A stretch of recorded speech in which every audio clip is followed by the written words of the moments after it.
الحمد لله رب العالمين والصلاة والسلام على أشرف الأنبياء والمرسلين وعلى عباد الله الصالحين. أعوذ بالله من الشيطان الرجيم. بسم الله الرحمن الرحيم. وما لي لا أعبد الذي فطرني وإليه ترجعون. وما لي، مجھے کیا ہوا ہے؟ وما لي لا أعبد الذي فطرني، مجھے کیا ہو گیا ہے کہ میں اس کی عبادت کیوں نہ کروں جس نے مجھے پیدا کیا ہے. یعنی مجھے تو اسی کی عبادت کرنی ہے جس نے مجھے پیدا کیا ہے. یہ کون سی بات ہے کہ ہم اس کو چھوڑ کر کسی اور کی عبادت کریں؟ مطلب یہ کہ یہاں پر انسان کے عقل، ہوش سب ٹھکانے ہونا چاہیے، اور جن لوگوں کی عقل اور ہوش ٹھکانے نہیں ہوتا وہی اللہ کو چھوڑ کر غیر اللہ کی عبادت کرتے ہیں. اس ایک آدمی نے پوری قوم کو سبق دیا ہے. حبیب جس کا نام تھا، اس شخص نے اپنی پوری قوم سے جو رسولوں کو جھٹلا رہی تھی، رسولوں کی تکذیب کر رہی تھی، ان کو مارنے کی دھمکی دے رہی تھی، اس شخص نے آ کر ان کو سمجھایا، اور سمجھانے کے بعد میں کہتا ہے کہ مجھے کیا پڑی ہے کہ میں اس اللہ کو، اس معبود کو چھوڑ دوں جس نے مجھے پیدا کیا ہے. وَإِلَيْهِ تُرْجَعُونَ، اور تم سب بھی اسی کی طرف لوٹ کر جاؤ گے. تمہارا لوٹنا، تمہاری واپسی اسی کے پاس ہے، کوئی اور ٹھکانہ نہیں ہے. اس دنیا سے نکلنے کے بعد میں جسم سے تمہارے روح کو نکالنے والا بھی وہی ہے، اور تمہیں اس دنیا سے بھی لے جانے والا وہی ہے، اور واپسی کا راستہ بھی وہی ہے. اسی کے پاس تمہیں پہنچنا. وَمَا لِيَ لَا أَعْبُدُ الَّذِي فَطَرَنِي وَإِلَيْهِ تُرْجَعُونَ، کہ میں اس کی عبادت کیوں نہ کروں جس نے مجھے پیدا کیا ہے، اور تم سب بھی اسی کی طرف لوٹ کر جاؤ گے. یعنی یہ تو کوئی بات ہی نہیں ہوئی نا کہ تم ایک اللہ کو چھوڑ کر دوسروں کی عبادت میں لگ جاؤ. یہ بات اس مرد صالح نے سمجھائی. اس قوم کو مخاطب کیا اور اس قوم کو سمجھایا کہ اے میری قوم، جو رسول کہہ رہے ہیں ان کی اتباع کرو، ان کی پیروی کرو، کیونکہ یہ تمہارے بھلائی کی بات کر رہے ہیں، یہ تمہیں اچھا راستہ دکھانے کی بات کر رہے ہیں، اور میں تو ایمان لا چکا ہوں. اس جرم میں اس کو قتل کیا گیا. آج جو مسلمانوں کی موب لنچنگ ہو رہی ہے یا ان کا قتل ہو رہا ہے، یہ کوئی پہلا اور نیا نہیں ہے. یہ پچھلے رسولوں کی امتوں میں بھی ایمان والوں کے قتل ہوئے ہیں. یہ اس بات کی دلیل ہے. حبیب کا قتل بھی ہمیں یہ سبق سکھاتا ہے کہ قتل سے ڈرے بغیر حق کے لیے لڑنا ہی اصل اسلام ہے. پوری قوم ایک طرف تھی، رسولوں کو جھٹلا رہی تھی، اور ایک اکیلا شخص پوری قوم سے ٹکرا رہا تھا. یہ ہے اسلام، اور جنت جاتا ہے اس کی وجہ سے. أَأَتَّخِذُ مِن دُونِهِ آلِهَةً إِن يُرِدْنِ الرَّحْمَنُ بِضُرٍّ لَا تُغْنِ عَنِّي شَفَاعَتُهُمْ شَيْئًا وَلَا يُنقِذُونَ، کیا میں اسے چھوڑ کر ایسے معبودوں کو اپنا معبود بناؤں اور ان کی عبادت کروں کہ اگر اللہ ان یردن الرحمن بضر، اگر رحمان مجھے کوئی نقصان پہنچانا چاہے، لا تغنی عنہم شفاعتہم، لا تغنی عنی شفاعتہم، تو ان کی سفارش مجھے کچھ بھی نفع نہیں پہنچا سکتی. ولا ينقذون، اور نہ ہی مجھے وہ بچا سکتے. یہ کہا جا رہا ہے اللہ کو چھوڑ کر دوسرے معبودوں کی پوجا کرنے والوں کو. ایک رب کو چھوڑ کر، ایک اللہ رحمان کو چھوڑ کر دوسروں کی عبادت کرنے والوں کو یہ کہا جا رہا ہے کہ تم جن کی عبادت کر رہے ہو ایک اللہ رحمان کو چھوڑ کر، وہ تو تمہارے کسی کام آنے والے نہیں ہیں. حتیٰ کہ بارش کے پانی سے بھیگنے سے بھی تم کو نہیں بچا سکتے.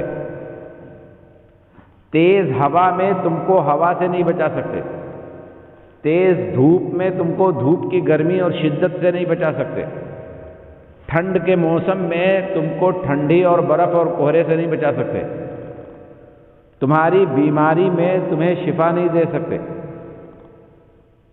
تمہاری غریبی میں تمہیں امیری نہیں لا سکتے، حتیٰ کہ تم اگر اپنے جسم پر کوئی مری ہوئی مکھی بھی ڈال لو تو اس مکھی کو یہ سارے معبود نہیں ہٹا سکتے، اور تمہارے اوپر تو مکھی ہٹانے کی بات چھوڑو، اگر ان کے اوپر بھی دو چار مکھی مار کے ڈال دو تو ان کے اندر اتنی طاقت نہیں ہے کہ وہ اس مکھی کو اپنے اوپر سے ہٹا کر گرا دے۔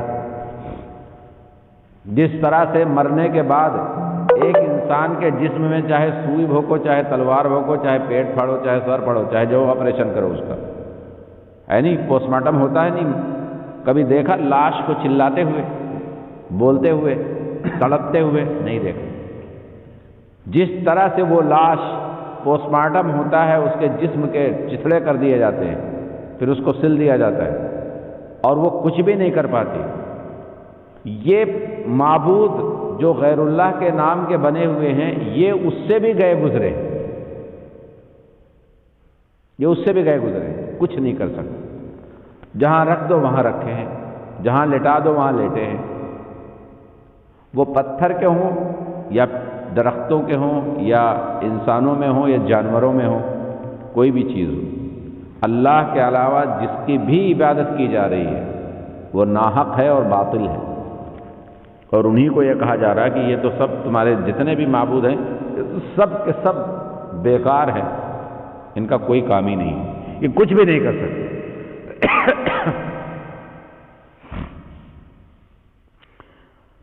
پانچویں بات اس نے یہ سمجھائی کہ میں ایسے مشکل کشاؤں کی مشکل کشائی کا ہرگز قائل نہیں کہ اگر میرا پروردگار مجھے کسی تکلیف میں مبتلا کر دے تو ان میں سے نہ تو اتنی طاقت ہے کہ وہ اللہ کے مقابلے میں مجھے اس تکلیف سے بچا سکے، اور نہ یہ کر سکتے ہوں کہ اللہ سے سفارش کر کے مجھے اس مشکل سے نجات دلا سکے۔ یہ باتیں وہ کہہ کر تو اپنے آپ رہا تھا، مگر بمصداق کہ اس کو یہ اللہ کی طرف سے کہلوایا جا رہا تھا، اس کے دل سے یہ باتیں نکل رہی تھیں۔ کچھ قوم کو سنا رہا تھا کہ تمہیں اس طرح کی بے بس اور بے اختیار چیزوں کو ہرگز معبود نہ بنانا، اور یہی عیوب کفار مکہ میں بھی پائے جاتے تھے، یہی حرکتیں تھیں جس کی وجہ سے رسول اللہ صلی اللہ علیہ وسلم کو وہاں سے جانا پڑا۔ انی اذا لفی ضلال مبین، اور اگر میں یہ کرتا ہوں جو تم کرتے ہو تو میں کھلی گمراہی میں، انی اذا لفی ضلال مبین، اگر میں ایک اللہ کی عبادت کو چھوڑ کر غیر اللہ کی عبادت کرتا ہوں تو میں کھلی گمراہی میں، انی اذا لفی ضلال مبین، اگر میں معبود حقیقی کے ساتھ چھوڑ کر دوسرے معبودوں کو شریک کروں تو یہ حماقت ہے، بے وقوفی ہے، جنہیں کسی چیز کا بھی اختیار نہیں، تو ایسی صورت میں میں تو سیدھے راستے سے بالکل بھٹک جاؤں گا۔ انی آمنت بربکم فاسمعون، اور یاد رکھو، سن لو میری بات، میں تو سچے دل سے تم سب کے رب پر ایمان لا چکا ہوں۔ یعنی یہ شخص مسلمان تھا جس کا نام حبیب تھا، اور اس شخص نے پوری قوم کو پیغام دیا اور پوری قوم نے اس کی بات کو ماننے سے انکار کیا اور اس کا قتل کیا۔ اس کی دعوت توحید اور اقرار توحید کے جواب میں قوم نے اسے قتل کرنا چاہا، تو اس نے پیغمبروں سے خطاب کر کے یہ کہا، مقصد اپنے ایمان پر ان پیغمبروں کو گواہ بنایا، اپنی قوم سے خطاب کر کے کہا جس سے مقصود دین حق پر اپنی صلاحیت اور استقامت کا اظہار تھا، کہ تم جو چاہو کر لو، لیکن اچھی طرح سن لو کہ میرا ایمان اسی رب پر ہے جو تمہارا بھی رب ہے۔ کہتے ہیں کہ انہوں نے اس کو مار ڈالا اور کسی نے اس کو اس سے روکا نہیں، یعنی اس شخص کو قتل کر ڈالا اور اس قتل سے کسی نے روکا نہیں۔ جیسے آج دیکھو موب لنچنگ ہوتی ہے، مسلمانوں کو مار دیا جاتا ہے، ویڈیو بنانے والے ہوتے ہیں لیکن روکنے والا کوئی نہیں ہوتا ہے، سب تماشا بن کے دیکھتے ہیں۔ تو یہ کوئی نئی مثالیں نہیں ہیں، پہلے بھی ہوتی چلی آئی، لیکن رزلٹ کیا ہوتا ہے؟ قیل ادخل الجنۃ قال یا لیت قومی یعلمون۔ جب اس شخص کو مار ڈالا، اور ہم سب جانتے ہیں کہ احادیث میں اور قرآن میں شہید کا درجہ یہ ہے کہ زمین پر اس کے خون کا قطرہ گرنے سے پہلے اس کی روح کو اللہ تبارک و تعالی سبز پرندوں کی شکل میں جنت میں داخل کر دیتا ہے، یعنی اس کے جسم سے خون کا قطرہ زمین پر بعد میں گرتا ہے اور اس کی روح کو جنت پہنچا دیا جاتا ہے، اور وہ جہاں جاتی ہے پوری جنت میں پھرتی رہتی ہے، پوری جنت میں۔ اور رات میں شام کو بتاتے ہیں حدیث میں کہ شام کو وہ عرش کی قندیلوں میں جا کر اپنا بسیرا کرتے ہیں۔ یہ ہے شہید کی موت۔ قیل ادخل الجنۃ، اور فرشتے اس سے کہتے ہیں جا جنت چلا جا، ابھی زمین پر خون کا قطرہ نہیں گرا اور وہ جنت پہنچا ہے۔ تو وہ جب جنت جاتا ہے تو وہاں دیکھ کر سب کچھ کہتا کیا ہے؟ قال یا لیت قومی یعلمون، اے کاش کہ یہ بات میری قوم کو بھی معلوم ہو جائے، کاش کہ ان کو بھی پتہ چل جائے کہ ایک اللہ کی عبادت کرنے میں کیا فائدے ہیں اور غیر اللہ کے پوجا عبادت کرنے میں کیا نقصان ہے، کاش کہ میری قوم کو پتہ چلے۔ یعنی یہاں پہ لیتا کا لفظ استعمال کیا اللہ تعالیٰ نے کہ جو ہو نہیں سکتا، یا لیت، کاش کہ ایسا ہو جائے۔ جیسے قرآن کریم میں 8-9 جگہ پر یہ لفظ استعمال کیا گیا ہے، یا لیتنی کنت ترابا۔ کافر قیامت کے دن کہیں گے اے کاش کہ ہم مٹی ہوتے، ہے نہیں؟ یا لیتنی کنت معہم فافوز فوزا عظیما، اے کاش کہ ہم بھی رسولوں کے ساتھ ہوتے تاکہ ہم کامیاب ہو جاتے۔ یا ویلتا لیتنی لم اتخذ فلانا خلیلا، اے کاش ہماری تو بربادی ہو گئی ہے، کاش کہ ہم نے فلاں کو دوست نہ بنایا ہوتا۔ یا لیتنی لم اتخذ فلانا خلیلا، کہ میں نے اپنا فلاں کو خلیل نہ بنایا۔ تو یہ وہ چیز ہے، لیتا جو ہے یہ بات بتاتا ہے کہ جو ہونا نہیں ہے، جو ممکن نہیں ہے کہ ہو سکے، یعنی وہ شخص جنت میں جانے کے بعد میں وہ چاہ رہا ہے کہ اس کی قوم کو اس کی حالت کا پتہ چل جائے کہ وہ جنت میں آ گیا ہے، لیکن وہ جا کے اپنی قوم کو بتا نہیں سکتا۔ تو جو لوگ جنت چلے گئے وہ وہاں سے آ نہیں سکتے، تو پھر یہ جو گنڈی ڈھونگی تعویذ گنڈے کرنے والے، وہ خواجہ صاحب آ رہے ہیں، وہ بڑے پیر آ رہے ہیں، وہ حاجی وارث صاحب آ رہے ہیں، یہ کہاں سے آ جاتے سب جنتوں سے نکلے؟ اگر تم ان کو جنتی مانتے ہو، ہم دعا کرتے ہیں کہ اللہ تعالیٰ ان کو جنت میں جگہ عطا فرمائے، لیکن اگر تم نے جنت کے سرٹیفکیٹ ان کو دے ہی دیے ہیں تو پھر یہ جنت سے کیسے آ سکتے؟ جنت میں تو یہ شخص آ نہیں پا رہا، جنت سے نکل نہیں پا رہا ہے۔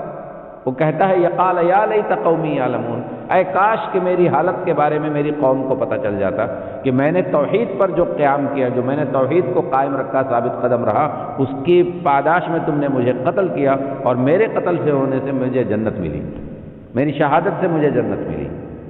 تو وہ تو بتا نہیں پا رہا۔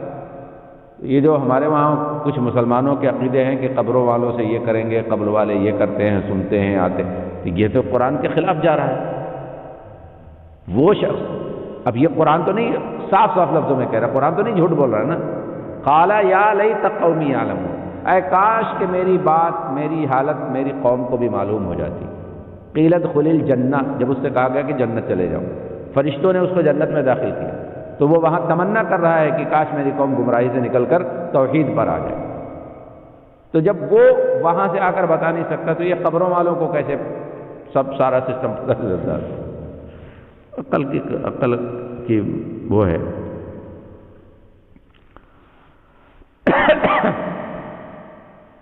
اور کیا کہتا ہے، میری حالت کیا ہے، اپنی حالت کا بھی اظہار کرتا ہے۔ قال یا لیت قومی یعلمون، میری حالت کے بارے میں میری قوم کو پتہ چلے۔ حالت کیا ہے اس کی؟ بما غفر لی ربی وجعلنی من المکرمین، کہ مجھے میرے رب نے بخش دیا، میری بخشش کے بارے میں میری قوم کو پتہ چل جائے۔ بما غفر علی ربی، میرے پروردگار نے، میرے رب نے مجھے بخش دیا، وجعلنی من المکرمین، اور مجھے باعزت لوگوں میں شمار کیا، یعنی مجھے عزت عطا فرمائی۔ اب اندازہ کرو کہ توحید کتنی بڑی نعمت ہے جو اللہ تبارک تعالیٰ نے ہم سب کو عطا کی ہے، غیر اللہ سے بے نیاز کر دیا۔ ہمارا کوئی نہ عبد القادر جیلانی اور نہ ہی ان کے جیسے اور ہزاروں کروڑوں لوگ ہمارا کچھ بھی بنا نہیں سکتے نہ بگاڑ سکتے، یہ ہمارا عقیدہ ہے۔ ہمارا عقیدہ یہ ہے کہ ہمارا بنانے والا اور بگاڑنے والا دونوں کام کرنے والا صرف ایک اللہ ہے۔ جو کچھ بگڑے گا ہمارا وہ اللہ بگاڑے گا، جو کچھ ہمارا بنے گا وہ ہمارا اللہ۔ کائنات کی ساری زندہ مردہ طاقتیں مل کر بھی ہمارا داڑھی کا ایک بال بھی ٹیڑھا نہیں کر سکتے، یہ ہمارا عقیدہ ہے۔ ہم اس عقیدے پر جیتے ہیں، اور یہی عقیدہ رسولوں کا تھا، یہی عقیدہ صحابہ کا تھا، یہی عقیدہ سارے نبیوں کی امتوں کا تھا اللہ تبارک تعالیٰ کی توحید کے بارے میں۔ ہم سب کا بھی یہی عقیدہ، کائنات کے سارے زندہ مردہ مل کر بھی کسی کو کوئی نقصان نہیں پہنچا سکتے جب تک کہ اللہ نہ چاہے، اور اگر اللہ نہیں چاہتا ہے تو کائنات کی کوئی طاقت آپ کو نفع اور نقصان نہیں پہنچا سکتی۔ یعنی جس ایمان اور توحید کی وجہ سے مجھے میرے رب نے بخش دیا ہے، کاش میری قوم اس کو جان لے تاکہ وہ بھی ایمان اور توحید کو اپنا کر اللہ کی مغفرت اور اس کی نعمتوں کی مستحق ہو جائے۔ اس طرح اس شخص نے مرنے کے بعد بھی اپنی قوم کی خیر خواہی کا اظہار کیا۔